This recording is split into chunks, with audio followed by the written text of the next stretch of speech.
L'homme était sur le point d'être condamné, puis il a dit « Il y a une loi que vous avez oubliée ».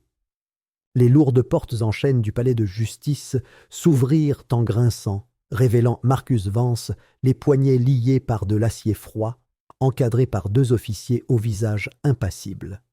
Le cliquetis métallique des chaînes autour de ses poignets résonna violemment sur le sol de marbre.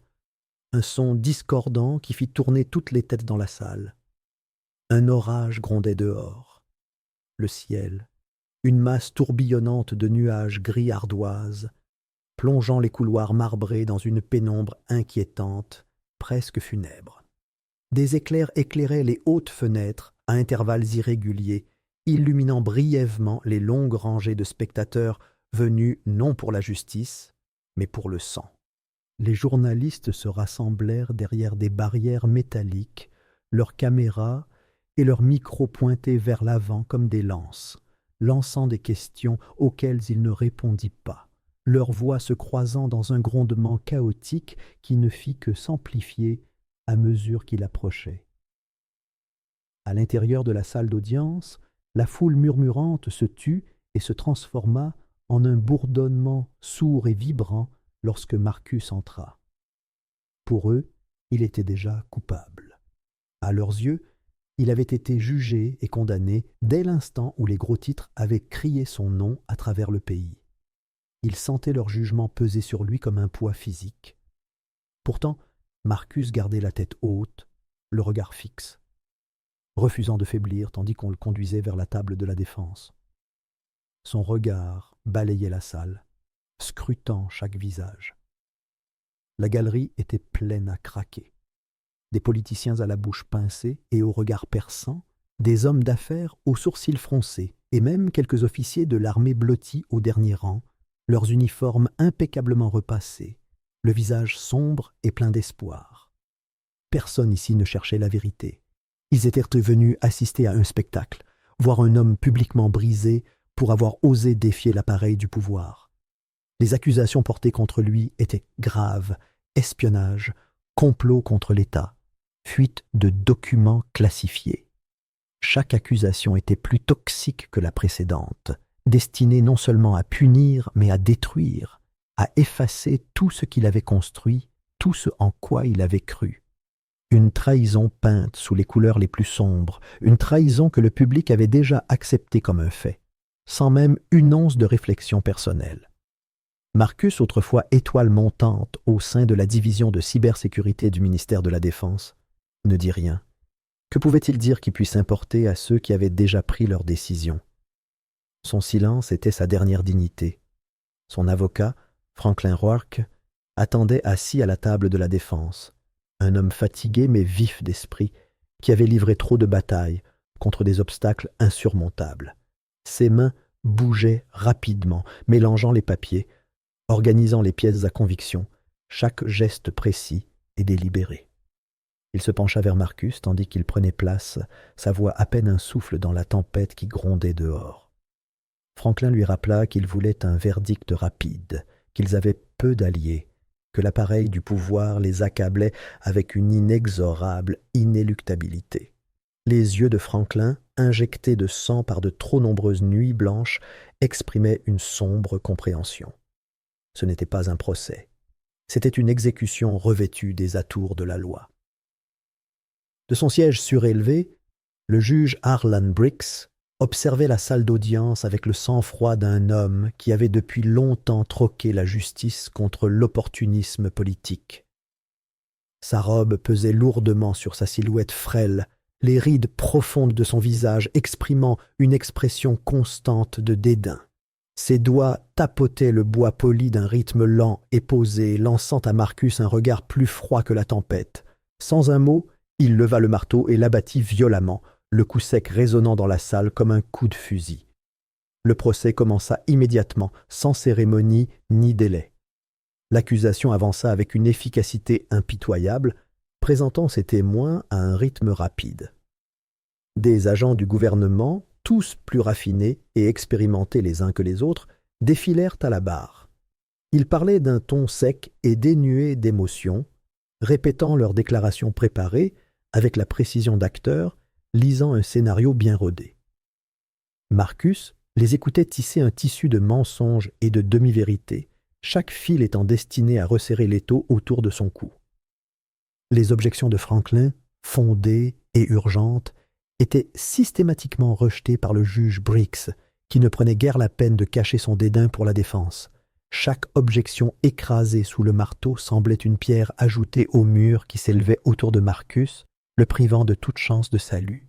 Marcus restait assis, immobile, les mains jointes sur la table devant lui, tandis que l'accusation le dépeignait comme un méchant aux proportions shakespeariennes.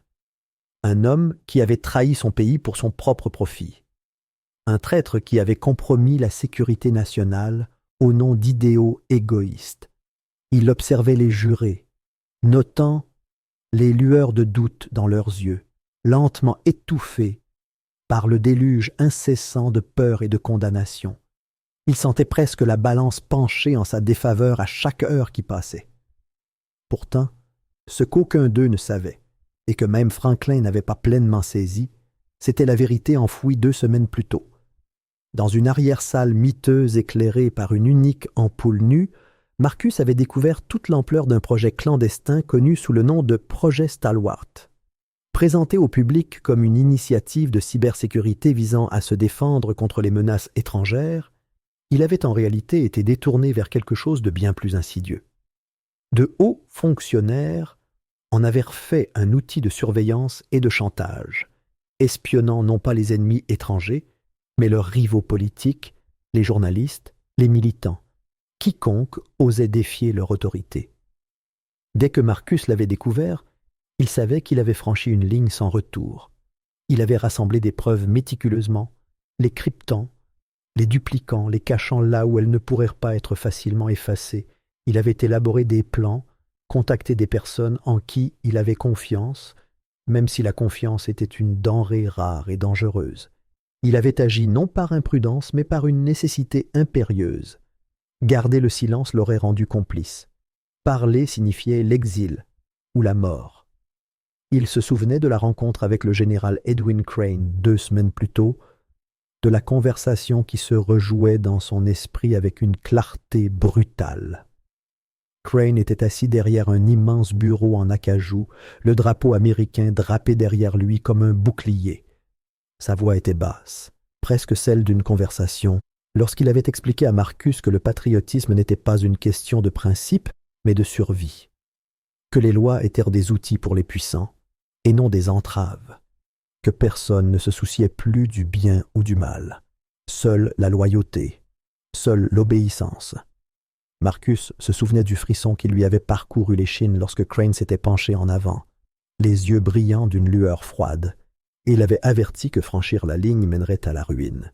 Assis dans la salle d'audience, Marcus réalisait à quel point Crane et ses semblables contrôlaient le champ de bataille.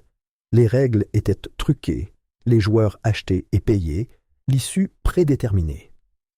Le jeu n'était plus une question de justice. Il ne s'agissait plus de trouver la vérité. Il s'agissait de le réduire au silence avant qu'il ne puisse parler, de l'effacer si complètement que personne n'oserait suivre ses traces. Alors que la tempête faisait rage dehors, Marcus se préparait aux batailles à venir. Chaque regard de Franklin, chaque bâillement réprimé d'un juré, chaque regard froid du juge Briggs, tout cela faisait partie de la machine qui l'épuisait. Mais Marcus savait quelque chose qu'ils ignoraient. Il lui restait un coup à jouer. Un geste qu'il avait caché, même à son avocat. Le timing était primordial, et le moment venu, il serait prêt.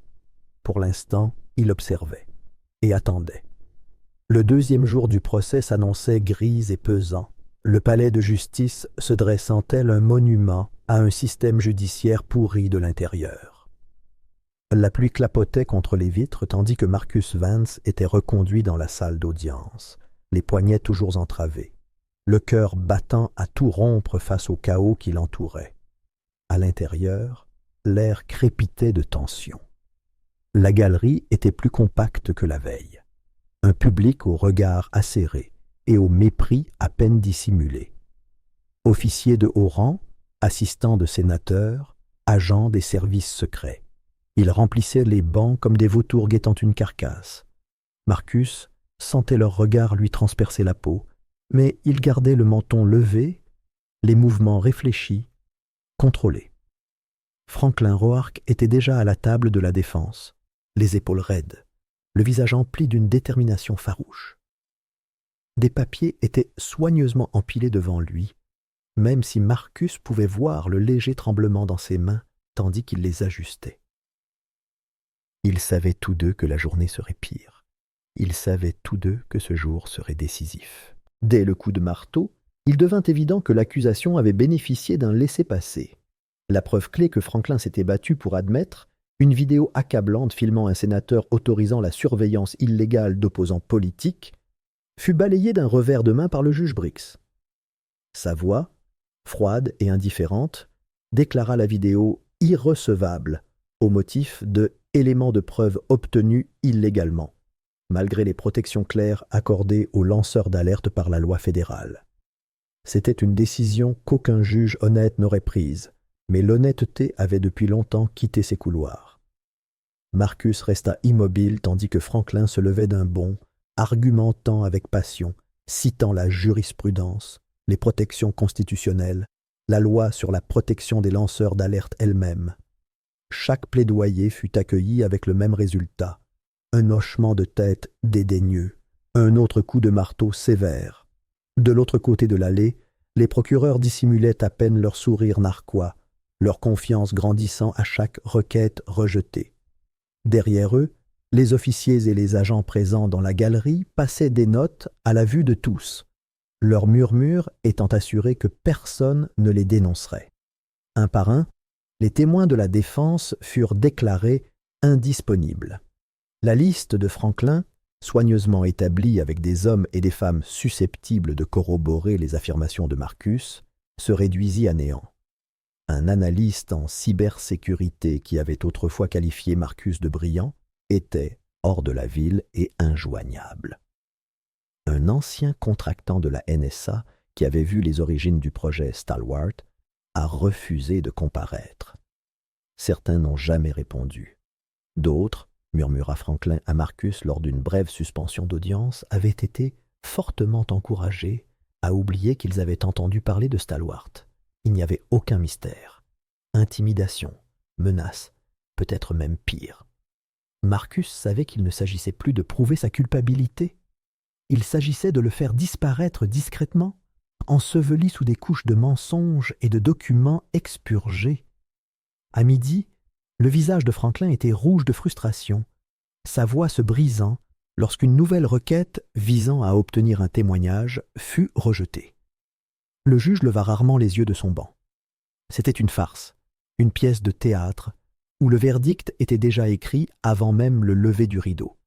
Alors que l'audience suspendait l'audience pour le déjeuner, Marcus fut reconduit vers les cellules de détention. Franklin le suivait, l'air découragé, ses pas traînant sur le sol en marbre. Le couloir bourdonnait de conversations basses et du grincement des chaussures cirées. Avocats, greffiers et gardes se déplaçaient en un flot dense. Marcus aperçut des visages, certains curieux, d'autres méprisants, quelques-uns profondément anxieux. Dans ce flou de mouvements, un homme frôla Franklin, si vite qu'il aurait pu passer inaperçu sans la subtile pression d'une main contre la sienne. Un morceau de papier plié fut échangé en un instant. Marcus aperçut le visage de l'homme l'espace d'une fraction de seconde.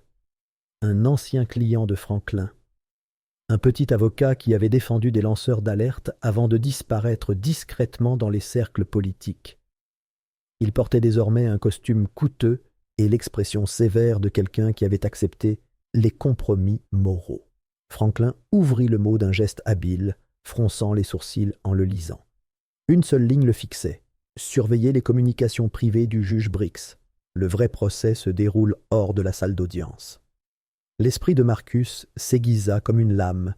Il y avait des rouages dans les rouages, des accords conclus en coulisses, des juges manœuvrés comme des marionnettes. Il ne savait pas exactement ce que le mot laissait entendre, mais il confirmait ce qu'il soupçonnait depuis longtemps. Ce drame judiciaire était une diversion. La véritable bataille était cachée au public. Dans la froide solitude de sa cellule de détention, Marcus s'adossa au mur de pierre, fermant les yeux. Ses pensées le ramenaient à 2 semaines plus tôt, à la confrontation qui avait tout déclenché.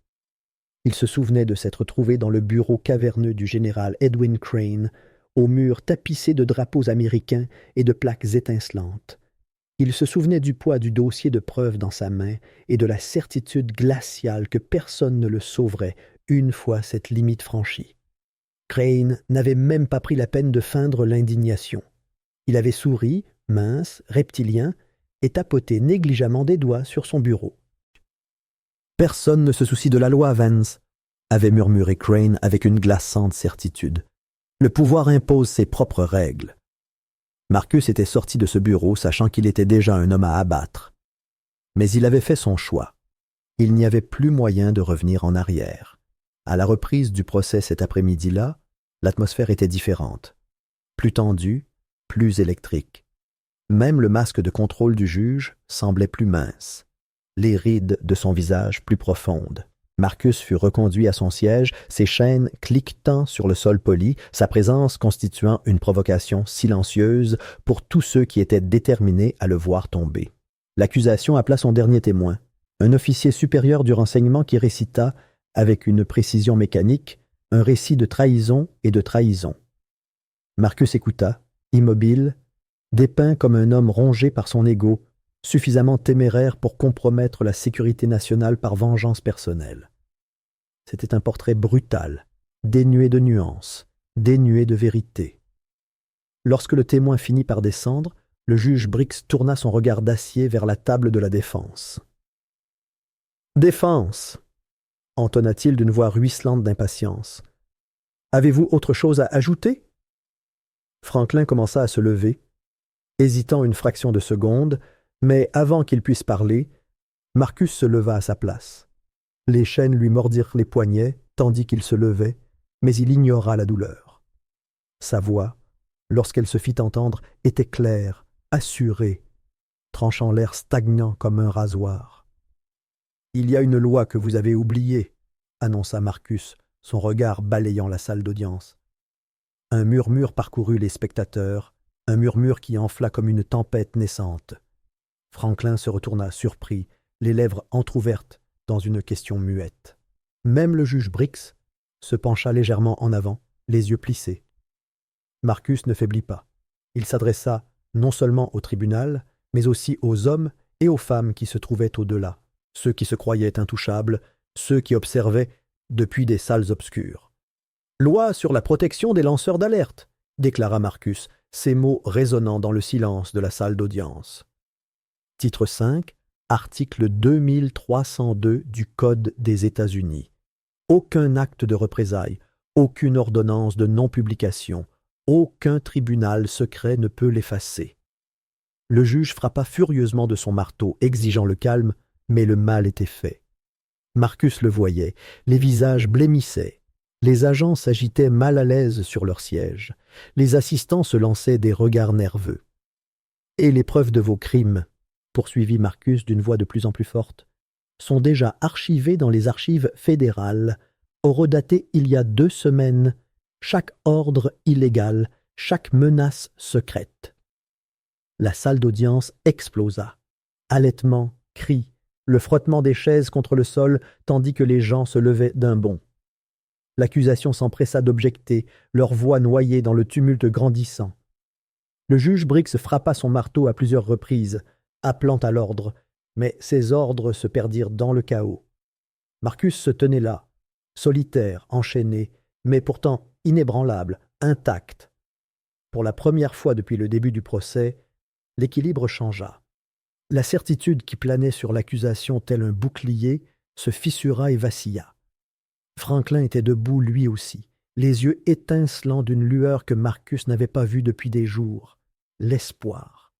L'orage que Marcus avait pressenti au début de la journée avait enfin éclaté dans la salle d'audience, et il n'en avait pas encore terminé. Loin de là. La panique s'empara de la salle d'audience avec la soudaineté d'un éclair. Un murmure grave et guttural se répandit comme une traînée de poudre dans la galerie. Les procureurs se rassemblèrent, près de leur table, leurs postures autrefois assurées brisées, chuchotant frénétiquement entre eux comme des loups acculés pressentant la fin de leur chasse. Leur regard allait de Marcus, Franklin et le juge Briggs, comme s'ils cherchaient désespérément une bouée de sauvetage qui n'existait plus. Les officiers debout près de Marcus se raidirent, leurs mains se crispant avec incertitude vers leurs menottes et leurs étuis. L'entraînement exigeait qu'ils maîtrisent le prisonnier, mais leur instinct leur dictait de reculer, de ne pas se laisser entraîner dans la tempête qui se préparait. Les hauts fonctionnaires, qui, une heure plus tôt, occupaient les derniers rangs avec un détachement suffisant, se faufilèrent discrètement par les portes latérales, le visage pâle, leurs chaussures cirées raclant le carrelage, dans leur hâte d'échapper à un scandale qui leur échappait déjà. Les journalistes, restés assis, à moitié distraits au petit matin, se précipitèrent, enhardis par l'odeur du sang dans l'eau. Les appareils photos crépitaient dans un staccato frénétique, capturant chaque expression tendue, chaque regard furtif. Franklin insista, la voix ferme malgré la chaleur qui lui montait à la poitrine. Il exposa la chronologie avec une précision méticuleuse, s'assurant que chaque syllabe était suffisamment forte pour que les microphones de la salle d'audience la captent. 2 semaines auparavant, expliqua-t-il, Marcus avait remis un colis scellé contenant des preuves classifiées à une agence fédérale de surveillance indépendante. Une agence qui, de par sa conception, ne pouvait être réduite au silence par des jeux judiciaires ou des intimidations politiques. Et si quoi que ce soit arrivait à Marcus, s'il disparaissait, était réduit au silence ou si le procès tournait à la farce, les archives communiqueraient automatiquement les dossiers à de multiples médias.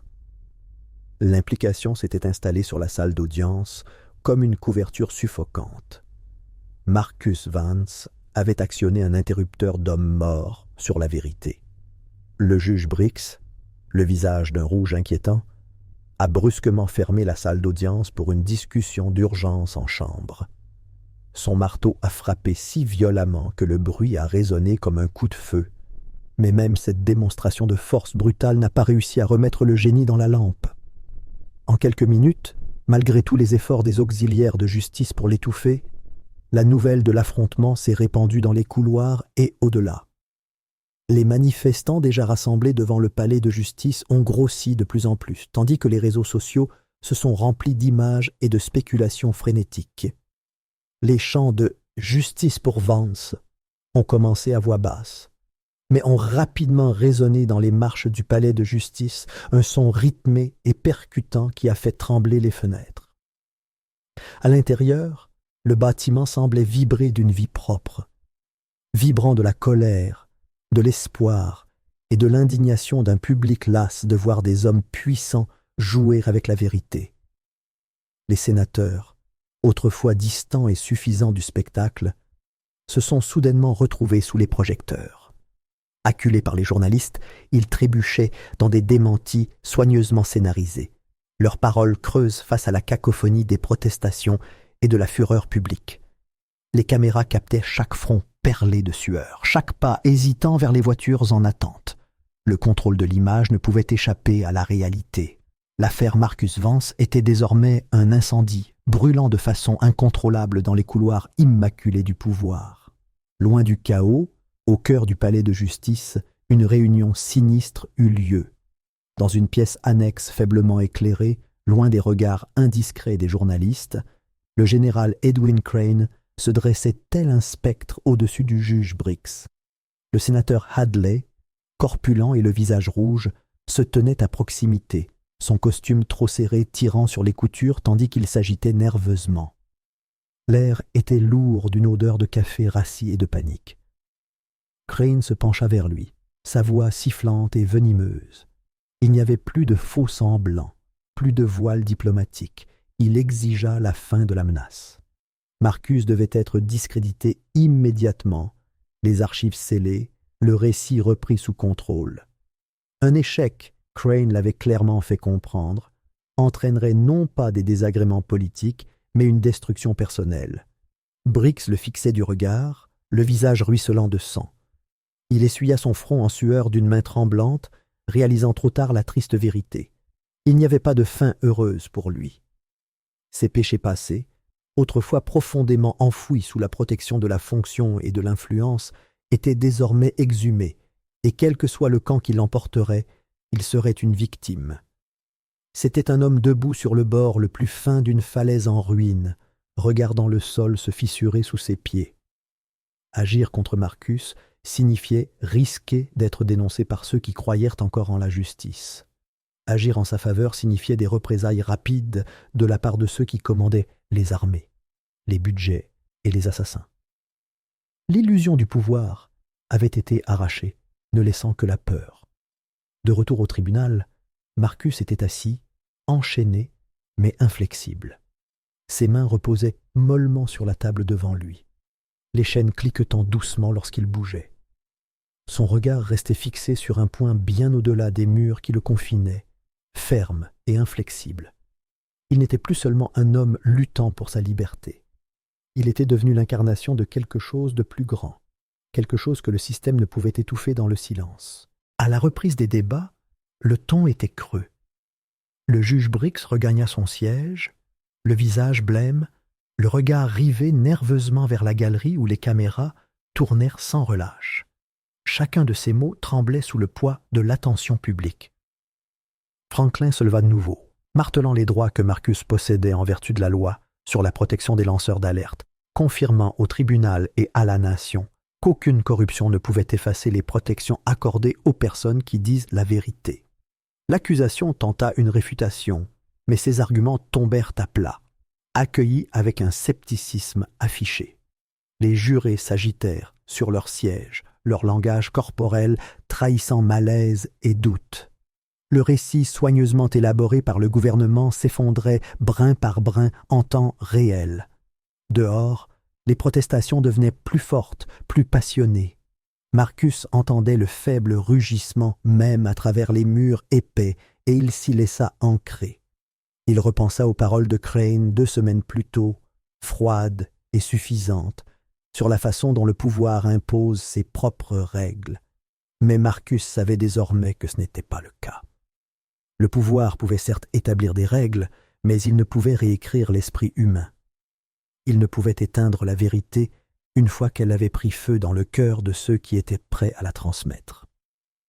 Il pensa aussi aux hommes et aux femmes qu'il avait tenté de protéger, lanceurs d'alerte, soldats, civils, des personnes dont la vie avait été brisée par l'avidité et l'ambition débridée de quelques-uns.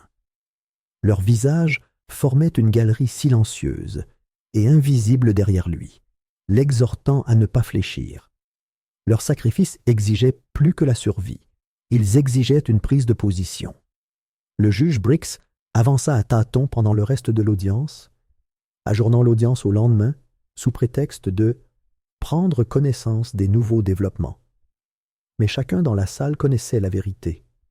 Il gagnait du temps pour que l'appareil du pouvoir se ressaisisse, prépare de nouvelles attaques, trouve de nouveaux moyens de taire les vérités dérangeantes que Marcus avait révélées.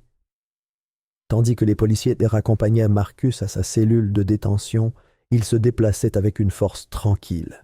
Les chaînes claquaient à chaque pas, mais elles ne lui semblaient plus un fardeau. Elles étaient le symbole du combat qu'il avait choisi. Dans la cellule sombre et froide, il s'assit sur le banc dur et ferma les yeux, non pas pour dormir, mais pour se recentrer. Il savait que le système essayait toujours de le tuer, que ce soit par des diffamations, des accusations fabriquées de toutes pièces, ou pire. Mais il savait aussi que la vérité, une fois lâchée dans le monde, avait une vie propre. On pouvait la bafouer, l'enfouir et la nier, mais on ne pouvait la défaire. Elle était vivante maintenant, et elle grandissait.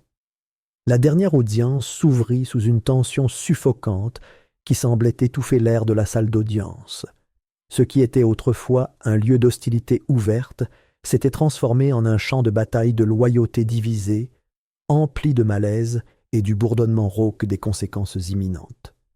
À l'extérieur du palais de justice, les chants des manifestants transperçaient les lourds murs de pierre, une marée de voix incessantes s'élevant et retombant en vagues de colère. Des camps de journalistes improvisés avaient côté surgi le long des marches du palais de justice pendant la nuit, leurs appareils photos et leurs bloc-notes prêts à tirer. avide d'une histoire qui ébranlait déjà les fondements d'un système qu'il croyait autrefois intouchable. Même les huissiers, qui se tenaient habituellement tels des statues d'autorité impartiale, s'agitaient à leur poste, les yeux rivés sur les sorties, comme s'ils calculaient la vitesse à laquelle ils pourraient fuir si le chaos s'installait à l'intérieur. Sur le banc, le juge Briggs avait l'air d'un homme qui n'avait pas dormi depuis des jours. Les yeux rouges, tremblant légèrement, il peinait à projeter l'autorité qu'il avait autrefois exercée si facilement. Son marteau frappa le bloc sonore avec un craquement creux qui perça à peine le murmure anxieux. D'une voix rauque et rauque, il annonça qu'il avait examiné les documents d'urgence. « Dans des circonstances exceptionnelles, entonna-t-il, l'affaire passerait directement en délibération du jury. Il n'y aurait plus de retard, plus aucune possibilité de contenir l'incendie que Marcus avait allumé. De l'autre côté, l'accusation, autrefois arrogante et intouchable, trébuchait dans sa réfutation, ses mots hésitants face au poids de la vérité désormais en suspens. Leurs arguments, autrefois tranchants et tranchants, semblèrent désormais ternes et désespérés, ne portant aucun coup réel à la forteresse que Franklin avait bâtie. Chaque instant qui passait paraissait plus lourd que le précédent, comme si les murs même du palais de justice peinaient à contenir les forces que Marcus avait déchaînées. Des heures plus tard, le jury revint, animé d'une sorte d'effroi solennel. La salle d'audience se figea, chaque souffle retenu, à la lecture des verdicts. Non coupable de tous les chefs d'accusation. L'espace d'un instant, le monde s'immobilisa. Puis, comme si un grand barrage s'était figé, la salle explosa. Certains se levèrent d'un bond, célébrant avec frénésie, d'autres hurlant d'incrédulité et de fureur. Les sons s'entrechoquèrent dans une symphonie discordante de victoire et de rage. Marcus, assis si immobile qu'il aurait pu être sculpté dans la pierre, expira brusquement, sentant la tension le submerger d'un seul coup.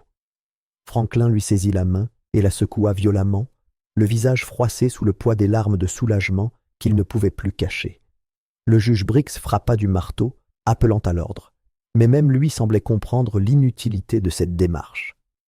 La salle d'audience ne serait pas domptée aujourd'hui. Pourtant, alors que Marcus sortait sous la lumière aveuglante du soleil, au-delà du mur de manifestants hurlants et des flashs des appareils photo, il comprit que le combat était loin d'être terminé. Il avait seulement changé de forme. En quelques jours, les répercussions de son affaire se transformèrent en raz-de-marée. L'existence du projet Stalwart, autrefois une sombre histoire de fantômes chuchotés dans les cercles secrets, devint une nouvelle nationale.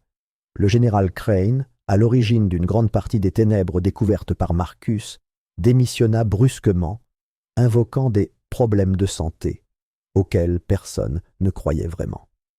La sénatrice Hadley, autrefois faiseuse de roi au pouvoir tranquille, s'est retrouvée prise au piège d'enquêtes criminelles qu'elle ne pouvait esquiver, son empire politique s'effondrant pierre par pierre sous le feu de l'indignation publique.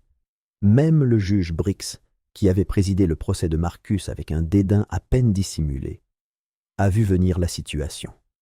Il s'est retiré, discrètement, se retirant de la vie publique comme un homme espérant échapper aux conséquences de sa complicité.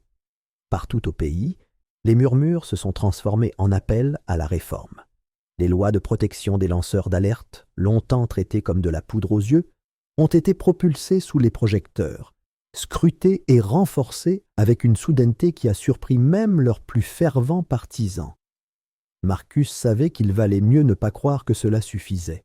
Alors qu'il avançait dans la foule, en homme libre, il sentait encore l'immensité du système qu'il avait défié peser sur lui, blessé mais loin d'être vaincu. Il était trop grand, trop pourri pour être démantelé en une seule victoire judiciaire. Pourtant, au plus profond de lui-même, il reconnaissait la faille qu'il avait créée. C'était réel, cela s'élargissait, et impossible de passer inaperçu. D'autres le découvriraient, d'autres enfonceraient leur propre brèche dans cette armure en ruine. Et peut-être, si tant d'entre eux refusèrent de se taire, la vérité finirait-elle un jour l'œuvre qu'elle avait commencée.